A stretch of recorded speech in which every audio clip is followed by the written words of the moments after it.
Hi, this is Brian. Welcome back to another Heroic Plus One. The other day, I had a great chat with James Altucher for his podcast.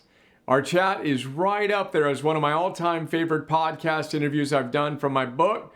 And I've been blessed to do a lot of podcast interviews at this stage with a wonderful group of people. Check them all out.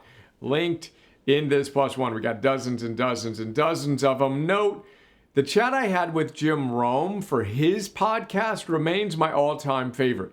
Check out the chat with Jim Rome. In the Plus One, we got it linked along with the chat to James Altucher as well. Now, as you may know, James Altucher is a fascinating, iconoclastic human being. He's a successful entrepreneur, angel investor, and author. I loved his book, Choose Yourself. I read it years ago. I just bought it again so I can reread it and do a note on it. And he's also a chess master. So the very first thing we started chatting about when we connected was chess. He had read the first chapters of the book and knew about Emerson and his passion for chess. And we had a lot of fun chatting about how we're approaching things. Topics covered included the power of mental toughness, the importance of training like an athlete to dominate the chessboard, and a bunch of other fun stuff like that. And today, I want to chat about one of the things we chatted about right at the end of our chat, right before I brought Emerson in to meet James. Here's the short story. James told me that one of his friends is a guy named Ken Shamrock.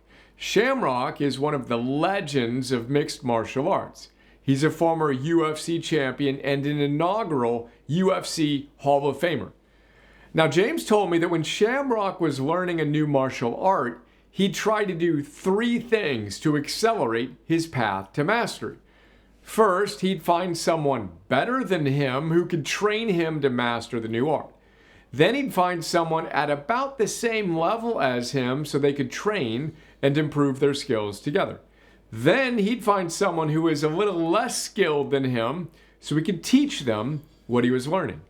He had a handy-dandy way to capture those relationships. The teacher was a +1, the sparring partner was an equal, and the student was a -1. +1 equal -1. That's some mastery math right there, my friend. Today's +1. What are you trying to master? Do you have a +1, an equal, and a -1? If so, awesome, nice work. If not, and you feel so inspired, remember that mastery math. And go find a +1, an equal, and a -1, hero. Day 1, all in, let's go. P.S. At the end of our chat, I invited Emerson in to meet James, and they had a great chat. James is currently on his own heroic chess quest, that's a tongue twister, to reestablish himself as a competitive chess master after a 20-year hiatus. He offered to be one of Emerson's +1s while bringing him in as one of his -1s. Got goosebumps as I typed that. We're also planning to connect at an upcoming tournament and dominate our pre-chess match rituals together. So fun. I repeat, day 1, all in, let's go.